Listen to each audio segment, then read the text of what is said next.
Mas de Sinop, agora a gente vai lá para o Paraná, porque as semeaduras do milho safrinha e do trigo avançam de forma lenta. O produtor aguarda as chuvas para acelerar o plantio. Segundo o DERAL, o Departamento de Economia Rural do Estado, menos de 10% da área de milho segunda safra foi semeada até o momento. O Estado deve plantar 2.400.000 hectares com milho safrinha e 1.400.000 hectares com trigo. As informações com Mauro Andrade. O produtor paranaense conta com duas opções para a safra outono e inverno. Ou ele planta milho safrinha ou trigo. Essa decisão geralmente passa por questões de preço, mas outros fatores devem ser considerados neste momento.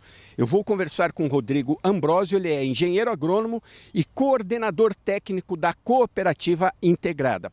Rodrigo, satisfação. O que o produtor deve avaliar no momento da escolha de plantio? Milho safrinha ou trigo? O produtor ele tem que levar em consideração aquilo que dá mais rentabilidade para ele, aquilo que vai trazer mais retorno financeiro. Na nossa região, estamos numa região de transição, a região de Londrina para baixo, sentido sul do país, o trigo é mais representativo. Da região daqui para cima, ele é um pouco mais, o milho entra um pouco mais forte o plantio.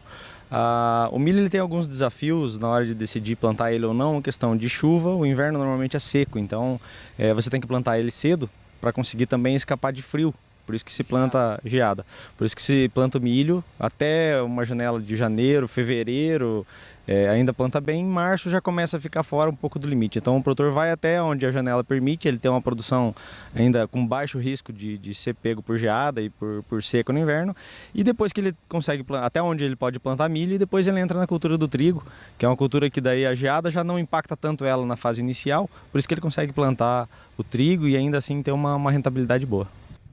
Como é que foi a rentabilidade do trigo e do milho safrinha na última safra?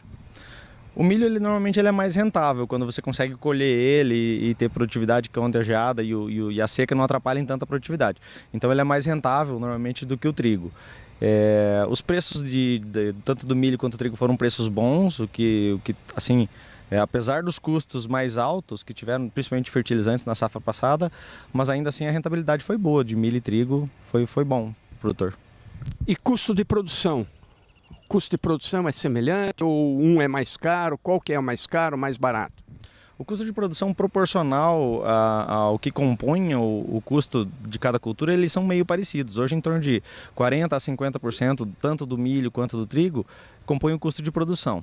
E independente das culturas, tanto milho e trigo, terem valores mais altos, como a gente estava na safra passada, trabalhando com trigo no valor bem mais alto, o custo dos insumos ele é proporcional ao valor do grão, né, da commodity. Então, assim, ele fica meio equilibrado, assim, de um ano para o outro, quanto que os insumos compõem no custo final de produção. E para finalizar, Rodrigo, você acha que esse ano, como é que vai ficar a proporção de milho safrinha e de trigo aqui na região que você atua? Aqui no norte do Paraná, pegando a região de Londrina, Arapongas, aqui toda essa região, eu acredito que o milho vai estar em torno de 60% da área e o trigo em torno de 40%. Os preços de trigo não estão colaborando muito para que o produtor opte por plantar ele, mas aí já está com a semente, os fertilizantes comprados, ele vai acabar plantando mesmo, não sendo tão favorável à questão de preço. E tem o impacto também do Rio Grande do Sul, que talvez vai perder um pouco de produção, vai ter dificuldade no plantio do inverno, né? Então isso pode vir a melhorar um pouco as condições de preço. Até agora o clima aqui no Paraná tem colaborado para a semeadura? O clima tem impactado na semeadura do trigo. Agora, esses últimos dias, a gente teve pouca chuva aqui no Paraná, principalmente no norte, né? Então isso está impactando um pouco no atraso do plantio do trigo. Ainda não estamos assim fora de janela, mas a chuva está sendo preocupante e esperada pelo produtor para semear a cultura. Ok, Rodrigo. Obrigado pelas informações. Obrigado, eu agradeço. Então, olha, aqui no norte do Paraná, milho safrinha compete com áreas com o trigo. E normalmente o produtor acaba fazendo a opção de uma cultura ou de outra por conta da rentabilidade e do preço da commodity. De Londrina, no Paraná, Mauro Andrade.